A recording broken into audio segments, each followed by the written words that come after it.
Welcome to another TERF Talk Down Under. I'm Stassja and this is Ange. Hi, How Ange. you going? Hi, Stas.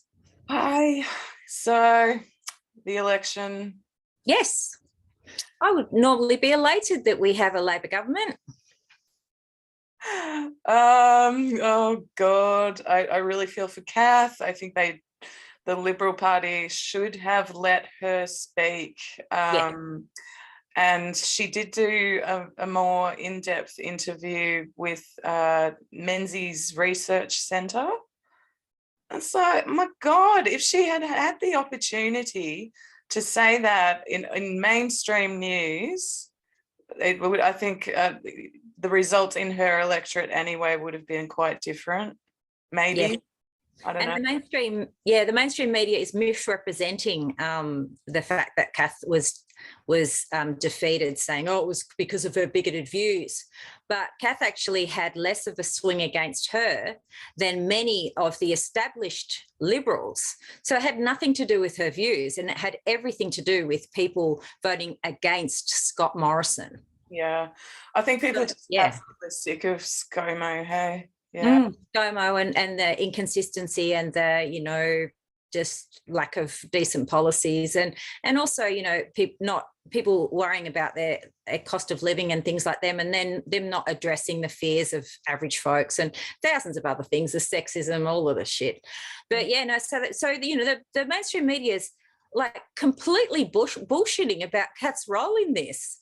And it's so hard to see the things that they write when we know that they're just not true. Yeah. It's so disappointing, but not surprising because they're always looking for a scapegoat, and it's always a woman. Yeah. Especially a right-wing woman. Which Kath isn't, but yeah. she's much more of a moderate, I think. Yeah. But I'm in one of the Teal candidate electorates, and Mr. Tim Wilson has been voted out, and I now have Zoe Daniels as my rep. Yes. It's just interesting. Did you approach her about the, what is a woman? She just ignored me. The first email I sent, she replied with, it's very complex. It's too hard to answer in an email. Why don't you come along to one of our public events and ask the question there? And then I did ask the respect my sex questions, I think 2 or 3 times I sent them out, and just got no reply. So, that pretty much answers the question. But yeah, I think it was pointed out in the Coalition for Biological Reality private group that we really are still in the awareness raising phase. New government, at least Elbow was able to define what a woman is. I think that's a good angle that everyone should be taking. Reference that in your letters to your new representatives or that you have. Okay, you were able to define it. Now let's put that back into law. Now, well, I think Albo's, he is, as the Prime Minister, he's a bit of a figurehead for the party. And I think his comment was to ease the fears of, the working class and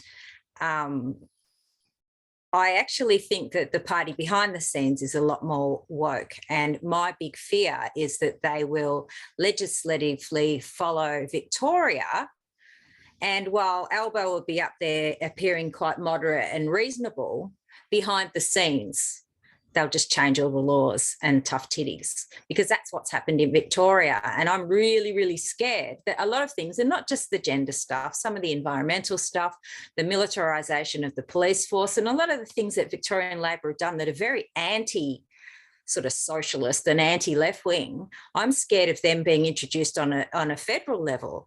Things like there's new protesting laws where for peaceful protests, You can be fined up to $21,000 or some rubbish and spend like, months and months in jail.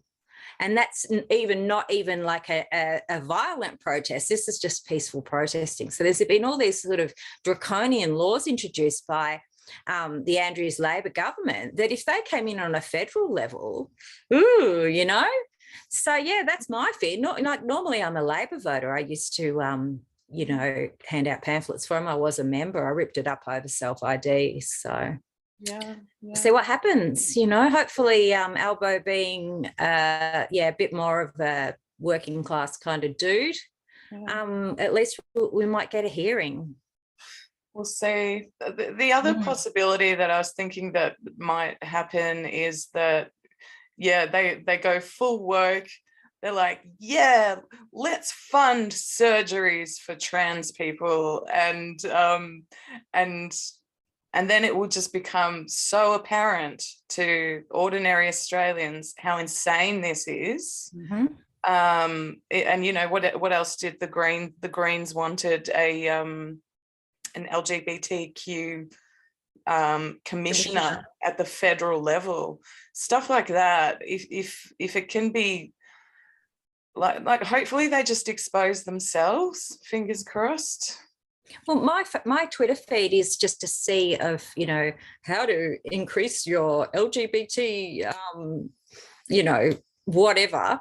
And, I never see anything about anything to do with women or any other minority or anything like that. It's all this LGBT stuff. And I think I only get that because I post about the trans stuff, but not in the way that they're assuming.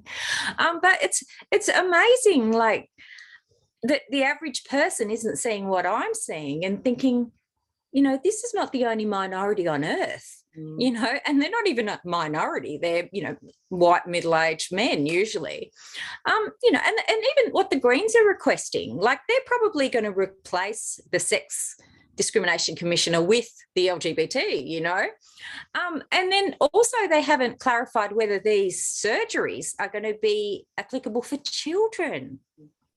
Yeah. So there's all this dodgy stuff and nobody's really going into any detail of what it's all about, but they're still putting it forward as like legitimate things. Yeah. Look, we're actually recording this on Thursday evening, and I just watched the news before we started, the ABC News, and Labor are currently 1 seat away from having a clear majority. So there's a good possibility that they won't be relying on the Greens to pass legislation, which is a good thing, I think, from our perspective anyway. But because that e-petition to cover surgeries under Medicare, because that got so many signatures, it has to be debated in Parliament. So there's a good opportunity there for MPs to expose how insane the surgeries are. That 15-year-olds are having mastectomies. Yeah, that's a great opportunity to expose that stuff. And the complications. Yeah. And to point out that, well, are we going to be funding all the corrective surgeries as well? How can they even suggest that when people's like teeth are rotting out because nobody can afford dental? Like, I think that makes sense. Yeah, I know. I think their argument is that so few people will want those surgeries that the cost will be minimal compared to offering dental. Well, maybe 4 or 5 years ago, it was, a very small percentage of the population, but the population of people identifying as trans and non-binary has absolutely exploded. Yeah. So, it'll be interesting to see what the stats are now compared to 4 or 5 years ago. I think there's statistics from 2018-19, but nothing since. Right. And that's before self-ID came in. Yeah. Well, in other news, Ricky Gervais. Oh, yeah, he's not my cup of tea, but the minute it dropped, I watched it and I did laugh out loud, and just how outrageous it was. It was actually quite refreshing to hear someone joke about, horrible things like the Holocaust and AIDS and, all these revolting things, because we've been so politically correct. And, that's old school kind of comedy where you could just, the worst things you can possibly think about, someone farting at a dead baby's funeral, it's horrible. Yeah. But it was like a relief to be able to laugh at how, like, the old fashioned comedy where you could just take the piss out of the most horrible things. But yeah, the trans stuff, the fact it was less than 5 minutes in, I laughed. I thought, oh, good for you, mate. Good for you. Yeah. What was so funny is that he's not saying anything that trans activists haven't already said. Yeah. The whole bit about the women are I'm afraid he might rape me in a female only space, and the trans activists come back with, she might rape you. Yeah. Like, that is just spot on. This is what they do. They are more concerned about fucking pronouns than they are about women's safety. Yep. He gets Twitter too. He so gets Twitter, and what a cesspit it is. I thought it was very funny. Yeah. But I got to say, I was disappointed towards the end where he said, I support trans rights. Trans rights are human rights. It's like, do you know what you're saying?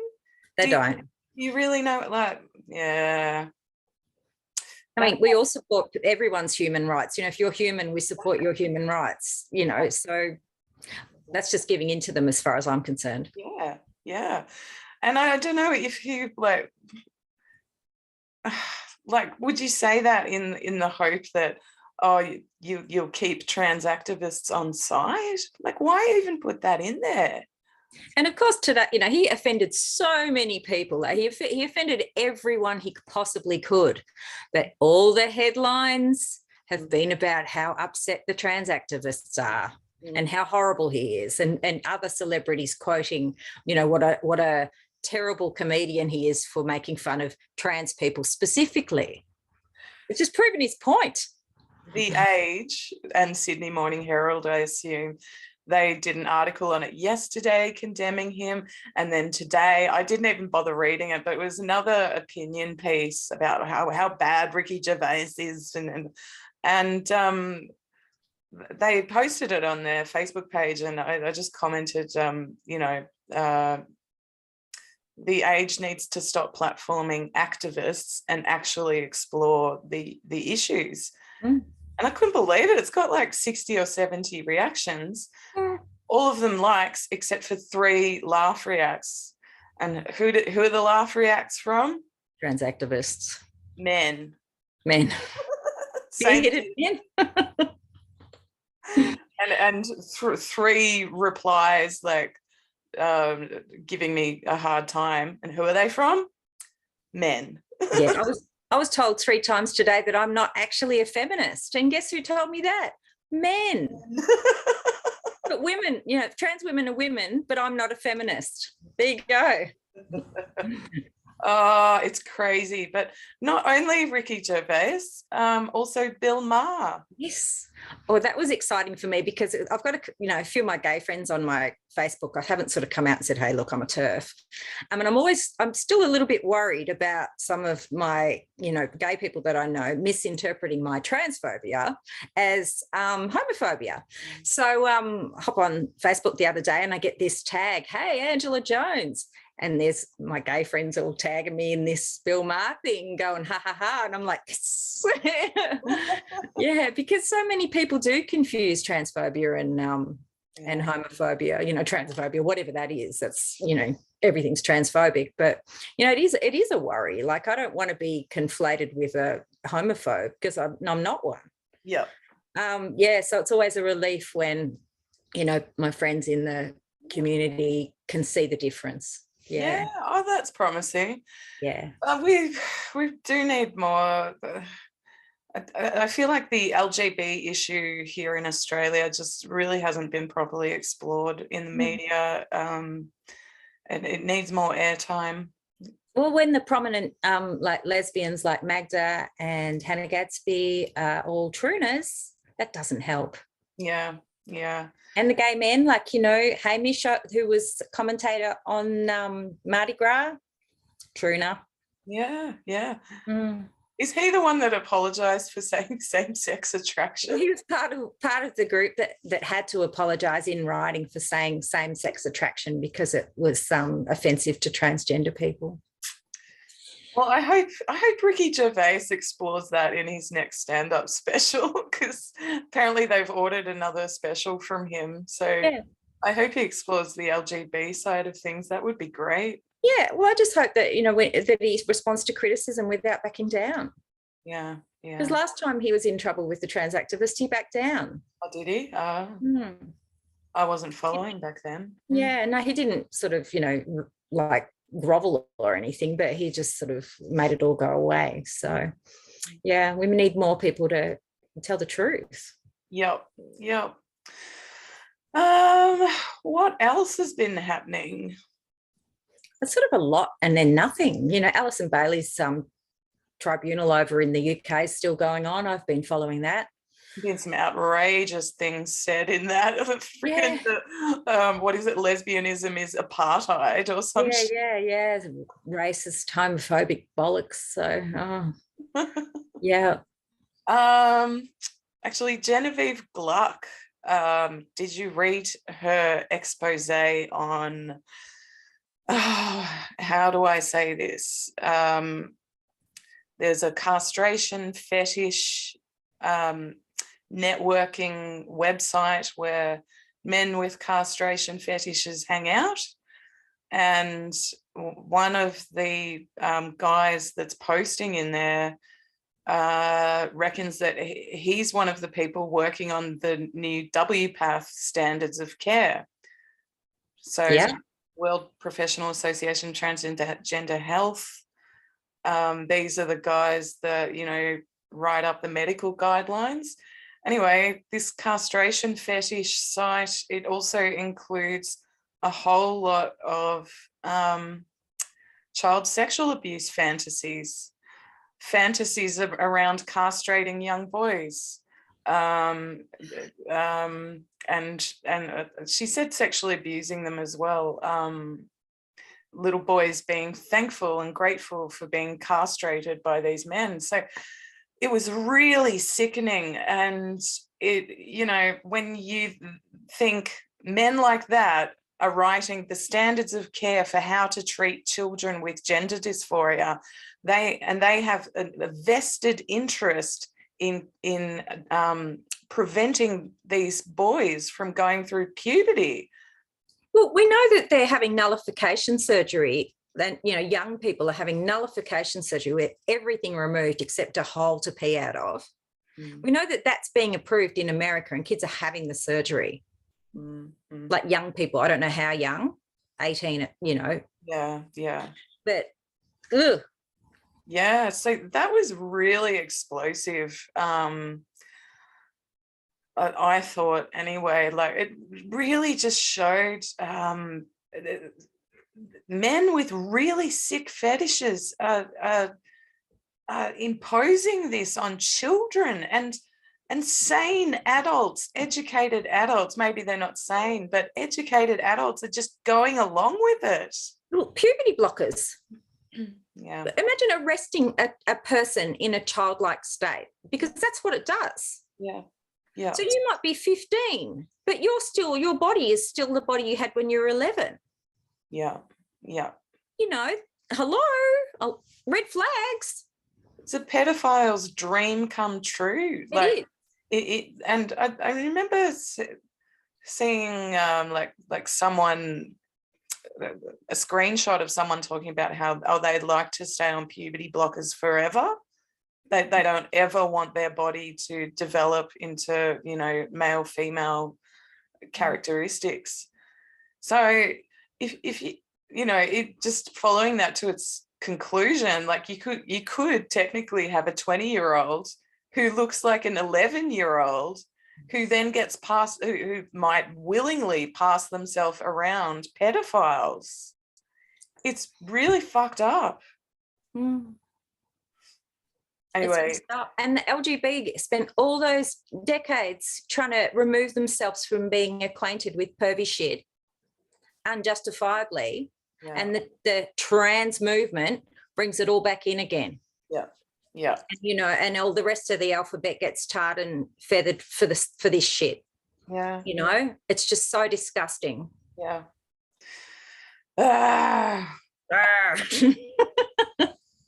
So we've been getting a few interesting viewers, apparently. Oh, yes. I meant to say hello to all the members of the gender identity cult who are watching.